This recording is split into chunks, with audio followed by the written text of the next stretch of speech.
La palabra de Dios está en Génesis capítulo 4, versículos 16 al 26. Génesis 4, 16 al 26, la palabra de Dios dice: Así Caín se alejó de la presencia del Señor y se fue a vivir a la región llamada Nod, al este del Edén. Caín se unió a su mujer, la cual concibió y dio a luz a Enoc. Caín había estado construyendo una ciudad a la que le puso el nombre de su hijo Enoc. Luego Enoc tuvo un hijo llamado Irad, que fue el padre de Mehujael.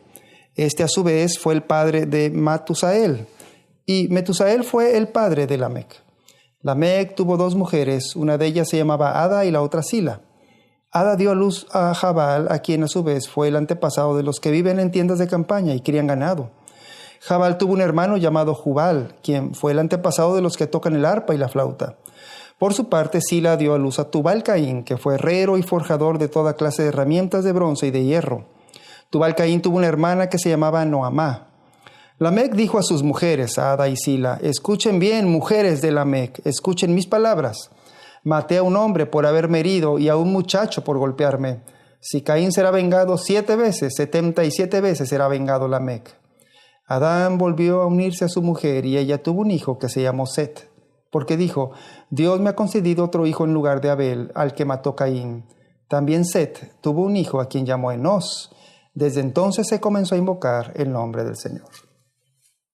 Continuamos con el libro de Génesis y vamos ya en el mensaje número 8 de 12 temas que veremos en este libro tan especial.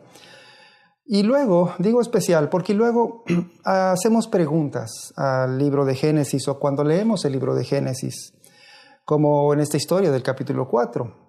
Hacemos preguntas como: ¿qué era la marca de Caín? ¿De dónde salió la esposa de Caín? ¿Quién fue la esposa de Caín? ¿O cómo se pobló la tierra con el tiempo? Cosas así. Pero la Biblia, debes de saber, es muy selectiva en sus relatos del origen de todas las cosas, como aquí en esta historia. Es decir, estos relatos no nos van a dar los detalles de cada tema, de cada asunto, o las preguntas que hacemos, sino que el relato bíblico como este siempre va al punto principal que necesitamos saber, que debemos saber, y este tiene que ver siempre con no responder de dónde salió la esposa de Caín y esas cosas, no, sino con responder acerca del hombre mismo, de Dios mismo, del problema del hombre, del plan de rescate de Dios. Esto es lo que vamos a ver hoy. 3 cosas. Número 1, el pecado de Caín. Número 2, la ciudad de la muerte. Y número 3, la ciudad de Dios. Todo aquí en este texto. Número 1, el pecado de Caín. Primero vemos a Caín y su pecado y las consecuencias de su pecado. Porque cuando leemos esta historia de Caín y Abel, podemos ver cómo Caín al final de esta historia se alejó totalmente de la presencia de Dios. Su pecado lo llevó a tomar esta decisión definitiva. Y es que Caín nos mostró lo que significa el pecado contra Dios. O también podemos ver aquí en su vida, en lo que hizo, la definición de pecado. Nota 3 cosas en relación a qué es el pecado. 1, nota que el pecado primero es desobedecer a Dios. En el versículo 8 dice: Caín atacó a su hermano y lo mató. Punto. Es decir, a pesar de que Caín sabía que matar era algo que Dios no permitía, Caín lo hizo. Desobedeció a Dios. Eso es pecado. Pero también en el versículo 13 y 14 dice que Caín solo pensaba en él mismo después de lo que había hecho, haber matado a su hermano Abel, porque Caín le dice a Dios: este castigo es más de lo que yo puedo soportar, le dijo Caín al Señor. Hoy me condenas al destierro y nunca más podré estar en tu presencia. Andaré por el mundo errante como un fugitivo y cualquiera que me encuentre me matará. Nota aquí que la manera en que Caín habla, todo lo centra en él mismo. El pecado es egoísta, el pecado solo busca lo suyo y finalmente el pecado es alejarse de Dios. Eso es lo que dice el versículo 16. Dice, así Caín se alejó de la presencia del Señor. Este es el resultado final del pecado. Pero hay algo más que debes notar, y es esto. Mira a Dios, lo que hace el Señor. Debemos notar aquí que Dios siempre buscó a Caín. Lo buscó para que se detuviera o para que se arrepintiera de sus pecados. Leemos en el versículo 6 que antes, y subrayo antes de que matara a su hermano Abel, Dios lo buscó. Dios conocía el corazón de Caín y le hizo preguntas a Caín como para que Caín pensara más acerca de sus actitudes, de su vida, como para que Caín reflexionara más acerca de su vida. 2 veces Dios le pregunta, dice el versículo 6. Entonces el Señor le dijo, ¿por qué estás tan enojado? Y luego, ¿por qué andas cabizbajo, Caín? Nota aquí cómo vemos a Dios. Dios no es como un policía que solamente anda buscando qué hiciste mal, como muchos así se lo imaginan, que solo ve lo malo que haces. No, sino aquí vemos que Dios es como un consejero, compasivo, paciente, que va y le pregunta acerca de cómo está su vida. Esto fue lo que hizo con Caín. Dios le hace preguntas a Caín antes de caer en pecado, porque Dios quería guiarlo con amor.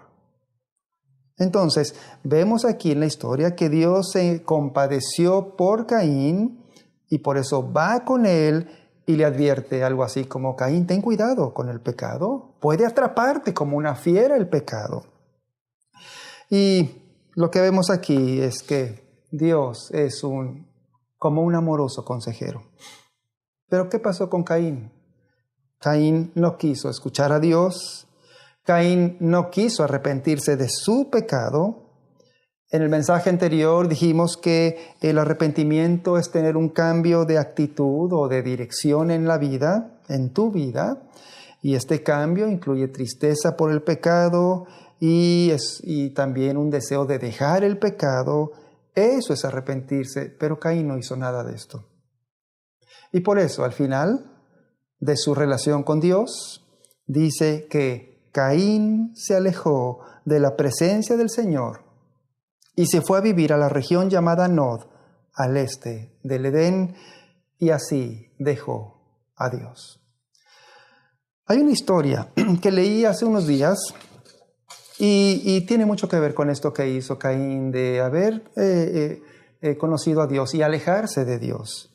Leí la historia de Charles Templeton. Charles Templeton fue un famoso evangelista en los Estados Unidos en los 50s, en los 60s del siglo XX y fue compañero de Billy Graham en su ministerio de evangelismo. Recorrieron los dos el mundo predicando en estadios, en universidades, en auditorios. Pero dice la historia de Charles Templeton que un día, leyendo mucho, se dejó engañar por las teorías evolucionistas que estaban muy fuertes en ese tiempo y comenzó a dudar del libro de Génesis. Y un día le dijo a Billy Graham, su amigo, ya no hay manera de creer el relato bíblico de la creación. Y le contestó Billy Graham, solo debes aceptar la Biblia como la palabra de Dios. Este es mi camino. Y Templeton no hizo caso a su amigo y abandonó la fe, abandonó su ministerio y abandonó a su amigo Billy Graham. Al final de sus días, en su vejez, después tuvo una vida de éxito como empresario y un importante periodista lo buscó ya en su vejez y le hizo una entrevista. Y al final de la entrevista le preguntó, ¿y qué opinas de Jesús? Él no esperaba esta pregunta, dice el periodista. Y él contestó, en mi opinión, es el ser más importante que jamás haya existido. Y fue entonces, dice el periodista, cuando Templeton pronunció las palabras que nunca esperé escuchar de él. Dijo, y si puedo decirlo de esta manera, mientras su voz comenzaba a quebrarse, yo perdí a Jesús. Y con eso las lágrimas inundaron sus ojos. Volvió la cabeza, miró hacia abajo, levantando su mano izquierda para protegerse la cara de mí, dice el periodista. Sus hombros se balancearon mientras lloraba. Y terminó la entrevista. Y pocos meses después, Templeton murió a la edad de 85 años. Caín se alejó de Dios por su pecado. Número 2, la ciudad de la muerte. En segundo lugar vemos la ciudad de la muerte que construyó Caín. Esta es otra cosa que debemos ver en esta historia de Caín, y es que el pecado individual contra Dios siempre da lugar a un pecado cultural o a los pecados de toda una sociedad, hasta de toda una ciudad, como fue el caso de la ciudad que construyó Caín.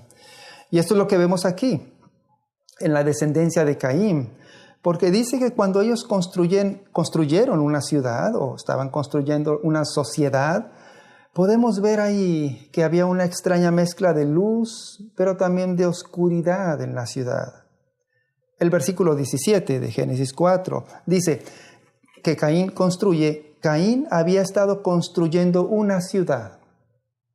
Y es verdad, como leemos también aquí, que la ciudad tenía cosas buenas, porque ellos desarrollaron la agricultura, desarrollaron la ganadería, dice el versículo 20, dice, Ada dio a luz a Jabal, hijos de Caín, quien a su vez fue el antepasado de los que viven en tiendas de campaña y crían ganado. Y luego dice que también desarrollaron la música, dice el versículo 21. Jabal tuvo un hermano llamado Jubal, quien fue el antepasado de los que tocan el arpa y la flauta. Y también se nos dice que desarrollaron la tecnología, versículo 22. Por su parte, Sila dio a luz a Tubal Caín, que fue herrero y forjador de toda clase de herramientas de bronce y de hierro. ¿Te das cuenta? Todas estas cosas fueron buenas cosas en la ciudad, en el desarrollo de la ciudad. Pero mira lo malo que viene también aquí. La ciudad de Caín también reflejó el pecado que había en el corazón del hombre. Mira lo malo. Esta ciudad fue la primera ciudad que se construyó para la gloria del hombre mismo y no para la honra de Dios. Porque vemos en el versículo 17 que Caín le puso a su ciudad el nombre de su propio hijo, dice, a la que le puso el nombre de su hijo Enoc. Así le puso a la ciudad. Y desde aquí podemos ver cómo el hombre construye, desarrolla ciudades para su propia importancia, para su propio honor.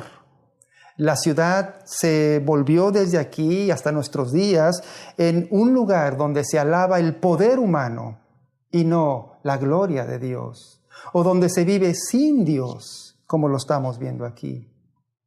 Y luego también vemos que en la ciudad de Caín también se cambió y se alteró el significado del matrimonio, porque los hijos de Caín comenzaron a promover la poligamia, es decir, a tener varias mujeres.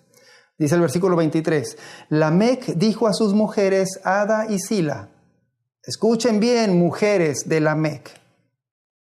Mira entonces aquí cómo en la ciudad se empezó a cambiar la idea del diseño del matrimonio de Dios entre un hombre, entre una mujer que Dios había hecho. Y desde que leímos en Génesis 2:24, donde dice, por eso el hombre deja a su padre y a su madre y se une a su mujer y los dos se funden en un solo ser. Pero aquí la ciudad de Caín estaba cambiando el significado del matrimonio y la vida acerca del matrimonio. Y a partir de allí, en el resto de la historia de la Biblia, eso siguió también hasta nuestros días. Pero también vemos una cosa más en la ciudad de Caín.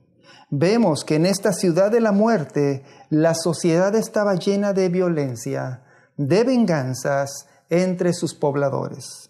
Versículos 23 y 24, Génesis 4. Maté a un hombre, dijo un hijo de Caín, por haberme herido, y a un muchacho por golpearme. Si Caín será vengado 7 veces, 77 veces será vengado Lamec. Esta palabra, muchacho, se refiere precisamente a eso. Se refiere a un joven. Y luego hace un canto, una canción acerca de sus actos, de sus hechos violentos. Esto es la ciudad de la muerte. Y esta ha sido la misma historia de nuestras sociedades modernas, de nuestras ciudades modernas de este tiempo. ¿Por qué? Porque siempre el pecado individual crea esta clase de sociedades. Sociedades donde sí, es verdad que la ciudad contiene muchas cosas buenas, como nuestras ciudades. Aquí vivimos en nuestra ciudad, hay trabajo, hay tecnología, hay arte, hay comercio, cosas buenas. Pero también vemos solamente en el hombre la búsqueda del poder, de la fama, el intento de cambiar el diseño de Dios como el significado del matrimonio, como en este caso, y por supuesto la violencia que domina a las ciudades de nuestros días. En verdad también vivimos en ciudades de muerte, como la de Caín. Y la pregunta entonces puede ser, ¿qué esperanza tenemos los creyentes en Dios al vivir en lugares como estos? ¿Qué podemos hacer en nuestra ciudad? Vamos al punto 3 y último. En tercer lugar, la ciudad de Dios. En tercero, mira cómo al final de esta historia de la ciudad de Caín, y me voy a adelantar un poco diciéndote que también aquí, en esta historia, podemos ver una ciudad al futuro, la ciudad de Dios. Mira lo que pasó después de describir la ciudad de Caín. Dios no dejó las cosas así en la historia de la ciudad de Caín, porque al final, el versículo 25 y 26 dice, leo, Adán volvió a unirse a su mujer y ella tuvo un hijo al que llamó Set, porque dijo, Dios me ha concedido otro hijo en lugar de Abel, al que mató Caín. Y también Set tuvo un hijo a quien llamó Enós. Y desde entonces se comenzó a invocar el nombre del Señor. ¿Qué leemos aquí? Lo que pasó aquí es que el énfasis de esta última parte debe ser que desde entonces, desde que Adán y Eva tuvieron a Set y Set tuvo su descendencia, desde entonces se comenzó a invocar el nombre de Dios.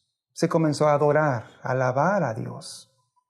Lo que estamos leyendo aquí con estas palabras es que se está cumpliendo la promesa de Génesis 3:15. ¿Recuerdas? Las dos descendencias, la descendencia de la mujer y la descendencia de la serpiente. Los hijos de Caín, Enoc, Lamel, toda esa descendencia fueron la descendencia de la serpiente. Y los hijos de Set, Enós y los hijos de sus hijos vinieron a ser la descendencia de la mujer. Y esto lo podemos notar ambos caminos en la manera en que ellos se acercaron a Dios. Los hijos de Caín, por su parte, se alejaron de Dios, quitaron a Dios de sus ciudades. Y los hijos de Set, dice, comenzaron a invocar el nombre del Señor. Es decir, unos construyeron ciudades para sus propios fines, para su propia alabanza, y los otros construyeron ciudades y vivieron en ciudades para la alabanza de Dios, para la gloria de Dios.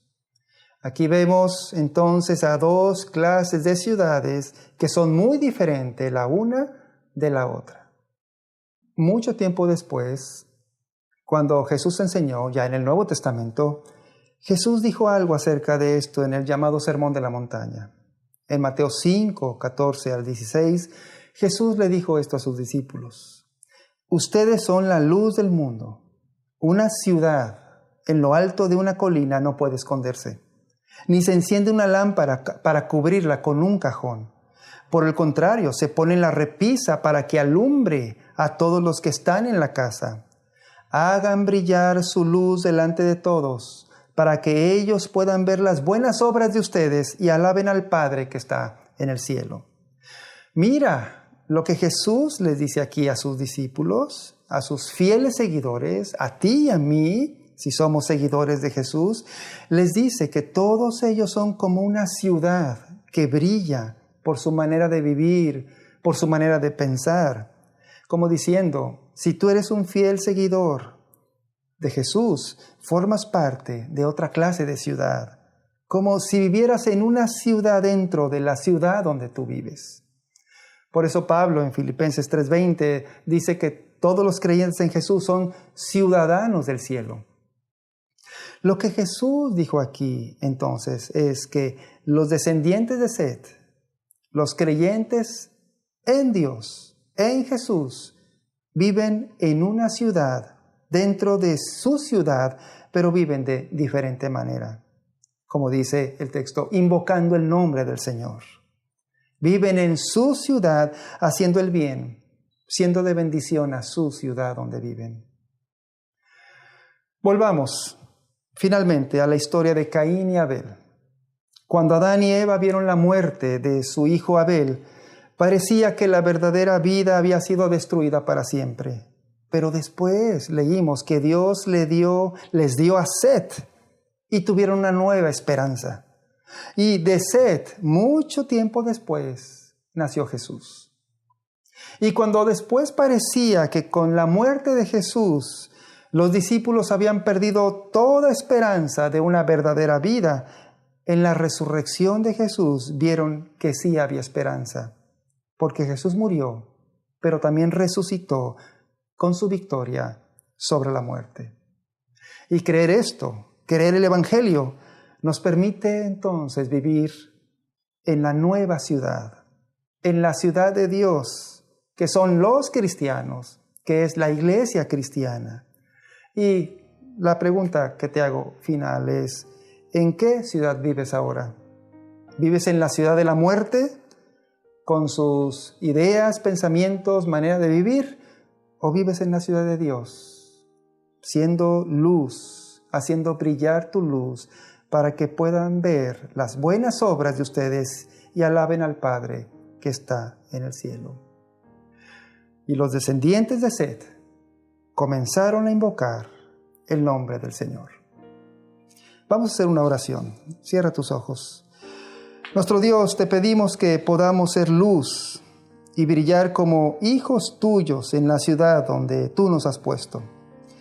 Gracias por Jesucristo, nuestro Salvador, porque a través de Él, de Jesús, nos das las fuerzas, nos das la capacidad para que podamos vivir de esa manera. Te pedimos también que en este tiempo podamos seguir llevando el Evangelio a todos aquellos que no te conocen, Señor, que viven en nuestra ciudad. Te lo pedimos en el nombre de Cristo Jesús. Amén.